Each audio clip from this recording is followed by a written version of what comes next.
வரும் தேர்தலிலும் மத்தியில் பாஜகவும் மாநிலத்தில் அதிமுக கூட்டணியும் வெற்றி பெற்றால் தமிழகத்திற்கு தேவையான அனைத்து திட்டங்களையும் மத்திய அரசிடமிருந்து கேட்டு பெற முடியும் என்று கள்ளக்குறிச்சி தேமுதிக வேட்பாளர் எல்.கே. சுதீஷ் தெரிவித்துள்ளார். கள்ளக்குறிச்சி நாடாளுமன்ற தொகுதியில் தேமுதிக துணை செயலாளர் எல்.கே. சுதீஷ் போட்டியிடுகிறார். தேர்தல் பிரச்சாரத்தை தொடங்குவதற்காக கள்ளக்குறிச்சிக்கு புறப்பட்டு சென்ற எல்.கே. சுதீஷுக்கு வழிநெடுகிலும் காத்திருந்த தேமுதிக மற்றும் கூட்டணி கட்சி தொண்டர்கள் அவருக்கு உற்சாக வரவேற்பு அளித்தனர். தொடர்ந்து எம்ஜிஆர், அறிஞர் அண்ணா, காமராஜர், டாக்டர் அம்பேத்கர் உள்ளிட்ட தலைவர்களின் சிலைகளுக்கு எல்.கே. சுதீஷ் மாலை அணிவித்து மரியாதை செலுத்தினார்.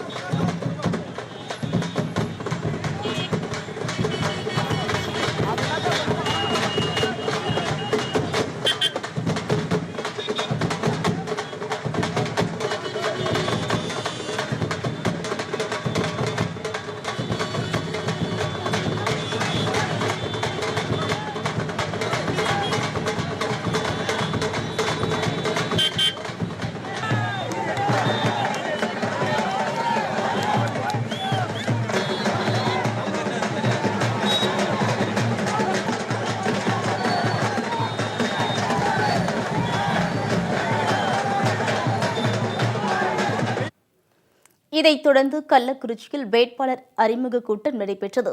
இதில் தேமுதிக வேட்பாளர் எல்.கே. சுதீஷ் அறிமுகம் செய்து வைக்கப்பட்டார். பின்னர் அறிமுக கூட்டத்தில் பேசிய எல்.கே. சுதீஷ், கள்ளக்குறிச்சி மக்களவைத் தொகுதியில் கூட்டணி கட்சி ஆதரவுடன் கண்டிப்பாக வெற்றி பெறுவேன் என்றும் நம்பிக்கை தெரிவித்துள்ளார். 2014 பாஜக கூட்டணியில் அங்கம் வகித்ததால் மணலூர்பேட்டையில் 20 கோடி ரூபாய் மதிப்பில் பாலம் அமைக்க கேப்டன் விஜயகாந்த் நடவடிக்கை மேற்கொண்டதை சுட்டிக்காட்டிய அவர், அதேபோல் வரும் தேர்தலிலும் மத்தியில் பாஜகவும் மாநிலத்தில் அதிமுக கூட்டணியும் வெற்றி பெற்றால் தமிழகத்திற்கு தேவையான அனைத்து திட்டங்களையும் மத்திய அரசிடமிருந்து கேட்டு பெற முடியும் என்று கூறினார். அதேபோல் 2011 எங்களுடைய தலைவர் கேப்டன் அவர்கள் ரிஷிவன் தொகுதியில் அன்னைக்கு அதிமுக ஆதரவோட கிட்டத்தட்ட 30,000 வாக்கு வித்தியாசத்தில் இந்த தொகுதியில் நாங்கள் வெற்றி பெற்றோம் தலைவர்கள். அப்போ பார்த்தீங்கன்னாக்கா 2014 நாங்கள் பிஜேபியோடைய தேசிய கூட்டணியில் நாங்கள் அங்கம் வகித்தோம். அப்பொழுது கேப்டன் அவர்கள் டெல்லி செல்லும் போது நம்முடைய பாரத பிரதமர் மோடியை சந்தித்து ரிஷிவந்தி தொகுதியுடைய மணலூர்பேட்டையில் ஒரு பாலம் அமைக்க வேண்டும் என்று கேப்டன் கேட்டுக்கொண்ட அடிப்படையில் அது சுமார் ரூபாய் 20 கோடி. இதை நான் ஏன் சொல்கிறேன்னாக்கா, அடுத்த முறை ஆட்சி வரப்போது மத்தியில் கண்டிப்பாக பிஜேபி ஆட்சி, தமிழகத்தில் பாட்டாளி மக்கள் கட்சி, தேமுதிக, பிஜேபி, அதிமுக 40 பேர் வெற்றி பெற்று பாரத நமக்கு மனு கொடுத்தோம்னாக்கா இந்த தமிழ்நாட்டில் அனைத்து பகுதியிலையும் கண்டிப்பாக நம்முடைய மக்களுக்கு நல்ல விஷயம் செஞ்சு தர முடியும். அந்த நம்பிக்கை எனக்கு இருக்கு. முன்னதாக இந்த கூட்டத்தில் பேசிய விழுப்புரம் மாவட்ட தேமுதிக செயலாளர் எல். வெங்கடேசன், திமுக கூட்டணி பலவீனமான கூட்டணி என்று விமர்சித்தார். ஸ்டாலினை முடிக்கவே அந்த கூட்டணியில் வைகோ இணைந்துள்ளதாக தெரிவித்த அவர், தொலைக்காட்சிகளில் வெளியாகும் கருத்து கணிப்புகள் அனைத்தும் பொய்யானவை என்றார். அதிமுக தேமுதிக கூட்டணி மாபெரும் வெற்றி கூட்டணி என்றும் தெரிவித்தார். நீங்க நல்லா வேலை செய்யுங்க, வெற்றி உங்களுடைய வெற்றி. நாங்களே பொன்முடியினுடைய பையனை, மகனை, கௌதம சிகாமணியை தோற்கடிக்க தயாராக இருக்கிறோம். எனவே நீங்கள் உங்கள் கூட்டணி பெரிய கூட்டணி. உங்கள் கூட்டணியிலே தான் களப்பணியாளர்கள் இருக்கிறார்கள், தொண்டர்கள் இருக்கிறார்கள். எனவே நீங்கள் வேகமாக செயல்படுங்கள், வேகமாக களப்பணியாற்றுங்கள், ஒற்றுமையோடு களப்பணியாற்றுங்கள். வெற்றி உங்களுக்கு. பொன்முடி பையனை வெறுங்கையோடு நாங்கள் இங்கிருந்து திருப்பி அனுப்புகிறோம். பொன்முடியினுடைய அந்த எண்ணத்திற்கு நாங்கள் சாவுமணி அடிக்கிறோம் என்று திராவிட முன்னேற்ற கழகத்தினர் சொல்லிக் கொண்டிருக்கிறார். கூட்டத்தில் பேசிய சட்டத்துறை அமைச்சர் சி.வி. சண்முகம், கூட்டணி கட்சி தொண்டர்கள் அனைவரும் களப்பணியாற்ற வேண்டும் என்று தெரிவித்தார். இந்த தேர்தலில் எதிர்க்கட்சியான திமுகவை தோற்கடிக்க வேண்டும் என்பதே நமது குறிக்கோள் என்றும், நமது கூட்டணி மிகவும் பலமான கூட்டணி என்று தெரிவித்தார். 2011 அதிமுக தேமுதிக கூட்டணி திமுகவை தோற்கடித்த கூட்டணி என்றும் அமைச்சர் சி.வி. சண்முகம் குறிப்பிட்டார். வேட்பாளர்களுக்கு நாங்கள் வாக்குறுதி கொடுக்கிறோம். நீங்கள் எதை பற்றியும் கவலைப்பட வேண்டாம். அனைத்து இந்திய அண்ணா திராவிட முன்னேற்ற கழகத்துக்கு தொண்டர்களாகட்டும், பாட்டாளி மக்கள் கட்சியுடைய தொண்டர்களாகட்டும், ஏதோ இது புதிதாக ஏற்பட்ட கூட்டணி அல்ல.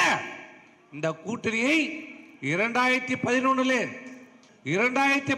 அனைத்து இந்திய அண்ணா திராவிட முன்னேற்ற கழகம் அன்றைக்கு ஆட்சி கட்டளிலே அமர்வதற்கு அன்றைக்கு அமைந்த இந்த கூட்டணி பலமான ஒரு கூட்டணி அமைந்த காரணம், அன்றைக்கு அந்த தொண்டர்கள், அனைத்து இந்திய அண்ணா திராவிட முன்னேற்ற கழக தொண்டர்கள், தேமுதிக தொண்டர்கள் அத்தனை பேரும் ஒற்றுமையாக எழுச்சியாக, அன்றைக்கு நாம் எதிர்கட்சியில் இருந்தோம், திமுக ஆளுங்கட்சியில் இருந்தது, அந்த ஆளுங்கட்சியில் இருந்த கருணாநிதியை தோற்கடித்து அனைத்து இந்திய அண்ணா திராவிட முன்னேற்ற கழகத்தை, அம்மாவை ஆட்சி கட்டளையிலே அமர வச்ச கூட்டணி இது.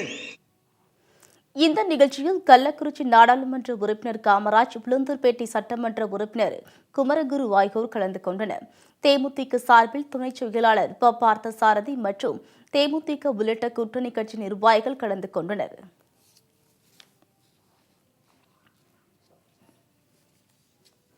நாற்பது தொகுதிகளிலும் அதிமுக தலைமையிலான கூட்டணி வெற்றி பெறும் என்று கள்ளக்குறிச்சி தேமுதிக வேட்பாளர் எல். கே. சுதீஷ் நம்பிக்கை தெரிவித்துள்ளார். விழுப்புரம் மக்களவைத் தொகுதியில் போட்டியிடும் பாமக வேட்பாளர் வடிவேல் ராவன் அறிமுக கூட்டத்தில் தேமுதிக துணை செயலாளர் எல். கே. சுதீஷ் கலந்து கொண்டு பேசினார். அப்போது 40 தொகுதிகளிலும் அதிமுக தலைமையிலான கூட்டணி வெற்றி பெறும் என்று சுதீஷ் கூறினார். மேலும் பாமக நிறுவனர் ராமதாஸ் ஒரு போராளி என்று புகழாரம் சூட்டினார். ஒரு போராளி என்னாக்கா அது மருத்துவர் ஐயா தான்.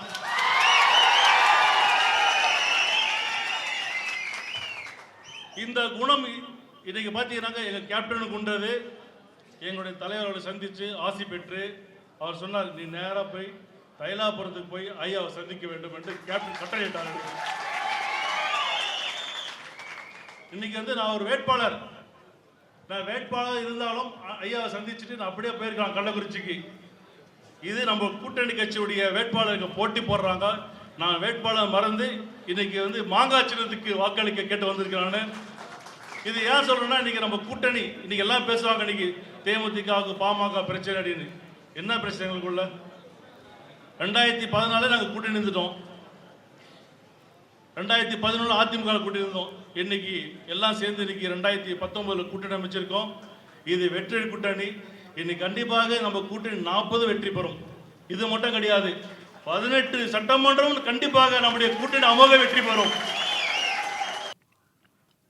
இதைத் தொடர்ந்து பேசிய பாமக நிறுவனர் ராமதாஸ், தற்போது அமைந்துள்ள கூட்டணி 100 மடங்கு பலமான கூட்டணி என்றார். தமிழகத்தில் மதுக்கொடையை திறந்தது கருணாநிதி தான் என்று குற்றம் சாட்டிய அவர், கச்சத்தீவை தாரை வார்த்து கொடுத்தவரும் கருணாநிதி தான் என்று விமர்சித்தார். கள்ளக்குறிச்சி தேமுதிக வேட்பாளர் எல். கே. சுதீஷ் நிச்சயம் வெற்றி பெறுவார் என்றும் ராமதாஸ் தெரிவித்தார். சேலம் ஆத்தூர் பகுதியிலே ஒரு பொதுக்கூட்டத்திலே சுதீஷ் அவர்களை ஆதரித்து நான் பின்னாலே பேசப் போகின்றேன். ஒரு பொதுக்கூட்டத்திலே அவர் நிச்சயமாக வெற்றி பெறுவார். 40 வெற்றி பெறும் போது அவருடைய வெற்றி நிச்சயம். முன்னதாக கூட்டத்தில் பேசிய சட்டத்துறை அமைச்சர் சி. வி. சண்முகம், கள்ளக்குறிச்சி தொகுதியில் தேமுதிக வேட்பாளர் எல். கே. சுதீஷை அதிக வாக்குகள் வித்தியாசத்தில் வெற்றி பெற செய்ய வேண்டும் என்று தொண்டர்களிடையே கேட்டுக் கொண்டார். இந்த கூட்டத்தில் விழுப்புரம் மாவட்ட தேமுதிக செயலாளர் எல். வெங்கடேசன் மற்றும் தேமுதிக உள்ளாட்சி கட்சி நிர்வாகிகள், தொண்டர்கள் ஏராளமானோர் கலந்து கொண்டனர். திமுக ஒரு கம்பெனியாக செயல்படும் கட்சி என்றும் 12 ஆண்டு கால மத்திய அரசோடு இணக்கமாக இருந்தபோது தமிழகத்திற்கு என்ன செய்தது என்று முதல்வர் எடப்பாடி பழனிசாமி கேள்வி எழுப்பியுள்ளார். சேலம் தொகுதியின் வேட்பாளர் அறிமுக கூட்டம் மற்றும் கூட்டணி கட்சிகளின் செயல் வீரர்கள் கூட்டம் கொண்டாலம்பட்டியில் நடைபெற்றது. இதில் கலந்து கொண்டு பேசிய முதலமைச்சர் எடப்பாடி பழனிசாமி, வலுவான கூட்டணியை அமைத்துள்ளதால் இந்த தேர்தலில் மகத்தான வெற்றியை பதிவு செய்வோம் என்று நம்பிக்கை தெரிவித்தார். மேலும் கலைஞர் உடல்நலம் குன்றிய போது ஸ்டாலினை தலைவராக அறிவிக்கவில்லை, தந்தையே தன் மகன் மீது நம்பிக்கை வைக்கவில்லை என்றால் எப்படி மக்களுக்கு நம்பிக்கை ஏற்படும் என்று முதல்வர் கூறினார். பிரதமர் வேட்பாளர் ராகுலை வெற்றி பெற செய்வோம் என்று சென்னையில் அறிவித்த ஸ்டாலின், டெல்லியில் தேர்தலில் வெற்றி பெற பிறகு பிரதமரை தேர்வு செய்யலாம் என்று மாற்றி பேசுகிறார் என்று முதல்வர் எடப்பாடி பழனிசாமி அப்போது சாடினார். மேலும் நிமிடத்தில் நிறம் மாறும் ஸ்டாலினுடன் கூட்டணி வைத்துள்ளவர்களுக்கு தேர்தலுக்கு பிறகு ஸ்டாலினின் குணம் புரிய வரும் என்றும், திமுக கூட்டணி சுயநலத்திற்காகவும் பதவிக்காகவும் அமைந்த கூட்டணி என்றும் எடப்பாடி பழனிசாமி கடுமையாக விமர்சித்தார். திமுக ஒரு கம்பெனியாக செயல்படும் கட்சி, 12 ஆண்டு காலம் மத்திய அரசோடு இணக்கமாக இருந்தபோது தமிழகத்திற்கு திமுக என்ன செய்தது என்று முதல்வர் கேள்வி எழுப்பினார். மேலும் அப்போது எந்த திட்டத்தையும் நிறைவேற்றாத திமுகவிற்கு ஏன் வாக்களிக்க வேண்டும் என்றும், அப்படி வாக்களிப்பதால் எந்த பிரயோஜனமும் கிடைக்கப் போவதில்லை என்றும் தெரிவித்தார். பெரிய பாரதம், இந்த பாரதத்துக்கு நிலையான ஆட்சி தேவை. அப்படி நிலையான ஆட்சியை பாரத பிரதமர் நரேந்திர மோடி தான் தருவார் என்று ஒட்டுமொத்த மக்களே அவரை தீர்மானித்திருக்கின்றார்.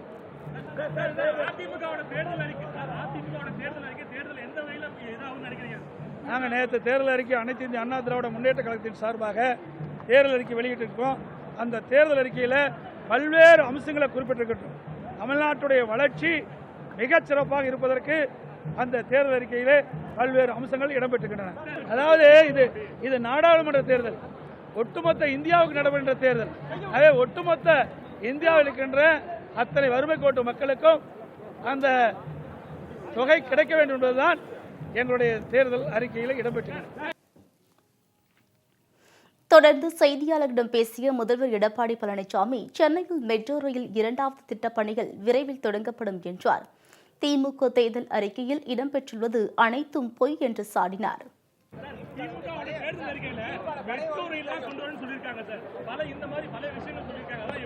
அவி எப்பொழுதும் சொல்லுவாங்க, செய்ய மாட்டாங்க. ஆனா நாங்க சொல்ல மாட்டோம், செய்வோம்.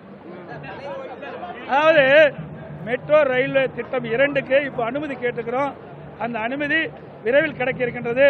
ஜைகா நிறுவனம் ஒரு பாதிக்கு எங்களுக்கு அனுமதி கொடுத்திருக்கு, நிதி கொடுப்போம்னு தெரிவிச்சிருக்கிறாங்க. அந்த அனுமதி கிடைத்தவுடனே சென்னை மெட்ரோ ரயில் திட்டம் 2வது பணி துவங்கப்படும். அதே போல கோவையில் ஏற்கனவே நான் சட்டமன்றத்தில் தெரிவித்தேன், ஊடகத்தின் வாயிலாக தெரிவிச்சுட்டேன். இன்றைக்கு கோவை மாநகரத்துக்கு மெட்ரோ ரயில்வே திட்டம் கொண்டு வரப்படும்.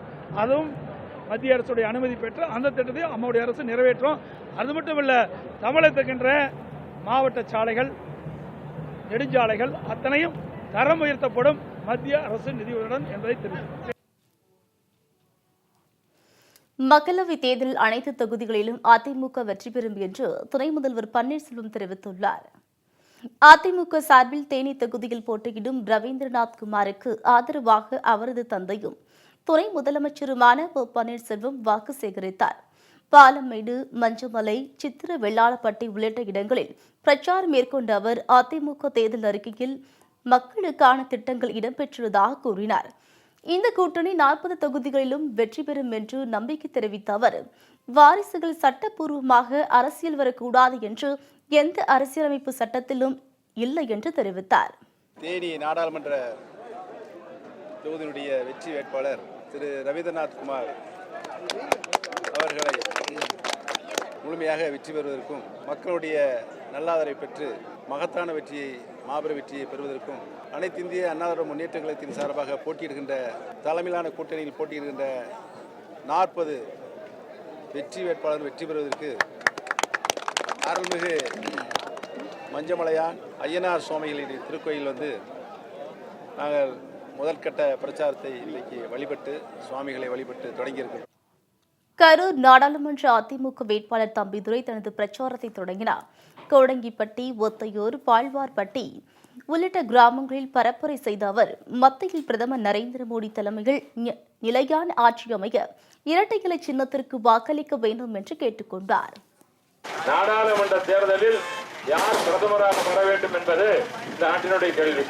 நிரந்தரமாக ஒரு நல்லாட்சி தர வேண்டும், மோடி தான் அவர்கள் தருவார் என்று எல்லோருக்கும் நன்றாக தெரியும்.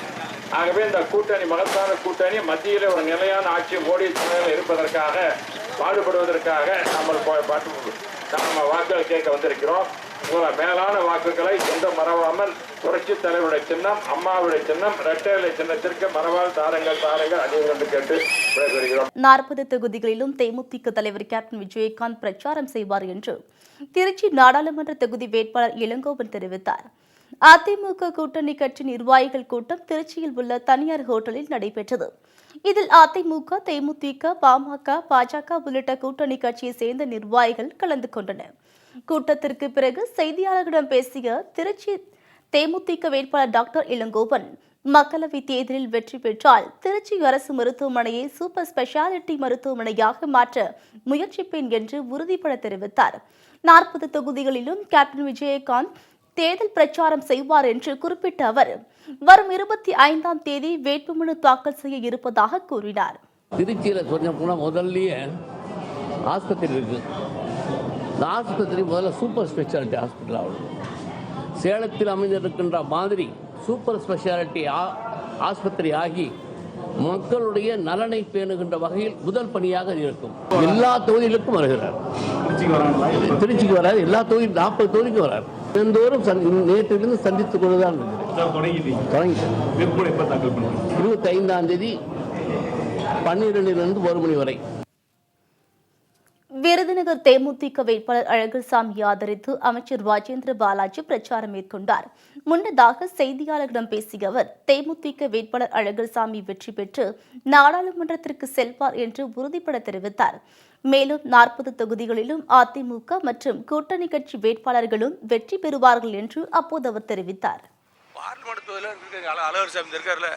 அழகர் என்று சொன்னாலே நம்ம தென் மாவட்டங்களில் நம்ம காலம்பூரம் கும்பிடக்கூடிய கடவுள் அழகர், கல்லழகர். அவருடைய பேரில் அழகர் சாமி. அவர் வெற்றி உறுதி. ஒரு சிறுபான்மையினர் சமுதாயத்தை சேர்ந்தவர், 24 மணி செட்டியார் என்று சொல்லக்கூடிய ஒரு உழைத்து பிழைக்கின்ற சமுதாயத்தை சேர்ந்தவர். இன்னைக்கு எல்லா சமுதாய மக்களும் ஏற்றுக்கொள்ளக்கூடிய ஒரு வேட்பாளரை கேப்டன் விஜயகாந்த் நிப்பாட்டிருக்காரு. அவர் அழகான முரசு சின்னத்தில் முரசடிச்சு பார்லிமெண்ட்டுக்கு போவார், ஜெயிப்பார். இங்கே சாத்தூர் சட்டமன்ற தொகுதிக்கு எம்எஸ் ராஜவர்மன் இந்த மாவட்டத்துக்குள்ளே தெரியாத ஆள் இருக்காது. இந்த சாத்தூர் தொகுதியிலேயே ஒரு 10-15 ஆண்டு காலம் இருந்தவர். எல்லா கிளைச்சாலிருந்து ஊராட்சியாளர்ந்து கீழே இருக்கின்ற பொறுப்பாளர் வரைக்கும் மற்ற சமூக தலைவர்கள், மற்ற பொறுப்பாளர்கள், மற்ற கூட்டணி தலைவர்கள் அத்தனை பேருக்கு எம்எஸ் ராஜவர்மனை பற்றி நல்லா தெரியும். அதனால் அவர் சாத்தூர் தொகுதியில் அதிகபட்ச வாக்கில் போவார். 50,000 ஓட்டுக்கு மேலே வித்தியாசத்தில் ரெட்டரில் ஜெயிச்சு சட்டமன்றத்துக்கு வருவார். இந்த மானிய கோரிக்கை சட்டமன்றத்தில் அவர் தான் சாத்தூர் தொகுதியுடைய பிரச்சனையை உரையாற்றுவார். தன்னுடைய உயிருக்கு ஆபத்து உள்ளதால் உரிய பாதுகாப்பு அளிக்க கோரி சாதிக் பாஷாவின் மனைவி ரெகனா பானு சென்னை காவல் ஆணையர் அலுவலகத்தில் மனு அளித்துள்ளார். 2G ஸ்பெக்ட்ரம் ஊழல் வழக்கில் அப்போதைய மத்திய அமைச்சர் ராசா சிறையில் அடைக்கப்பட்டார். இந்த வழக்கில் ராசாவின் நண்பரும் கிரீன் ஹவுஸ் பிரமோட்டர்ஸ் நிர்வாகியுமான சாதிக் பாஷாவிடம் விசாரணை நடத்த சிபிஐ நடவடிக்கை மேற்கொண்டது. இந்த சூழலில் கடந்த 2011ஆம் ஆண்டு சென்னை தேனாம்பேட்டையில் உள்ள தனது வீட்டில் சாதிக் பாஷா மர்மமான முறையில் உயிரிழந்து கிடந்தார். திமுக புள்ளிகளின் நெருக்கடியினால் தான் சாதிக் பாஷா தற்கொலை செய்து கொண்டதாக குற்றச்சாட்டு எழுந்தது. இந்நிலையில் சாதிக் பாஷாவின் 8ஆம் ஆண்டு நினைவு தினத்தை ஒட்டி அவரது குடும்பத்தார் நாளிதழ்களில் அஞ்சலி விளம்பரம் கொடுத்திருந்தனர். அதில் கூடா நட்பு கேடாய் முடியும் என்பதற்கு சாதிக் பாஷா உதாரணமாகிவிட்டார் என்ற வரிகள் இடம்பெற்றிருந்ததாக கூறப்படுகிறது. இந்நிலையில் சாதிக் பாஷாவின் மனைவி ரெகனா பானு தனது சகோதரருடன் அசோக் நகரில் உள்ள தனது நண்பர் இல்லத்திற்கு காரில் சென்றுவிட்டு துரைப்பாக்கம் இல்லத்திற்கு திரும்பும் போது அவரது காரை வழிமறித்த மர்ம நபர்கள் தாக்குதலில் ஈடுபட்டுள்ளனர். இதில் கார் சேதமடைந்தது. இதையடுத்து தனது உயிருக்கு ஆபத்து உள்ளதாக கூறி சென்னை காவல் ஆணையர் அலுவலகத்தில் ரெகனா பானு புகார் மனு அளித்தார். அதில் கார் மீது தாக்குதல் நடத்தியவர்கள் தொடர்பாக வெளியில் சொல்ல பயமாக உள்ளதாகவும் அவர் தெரிவித்தார்.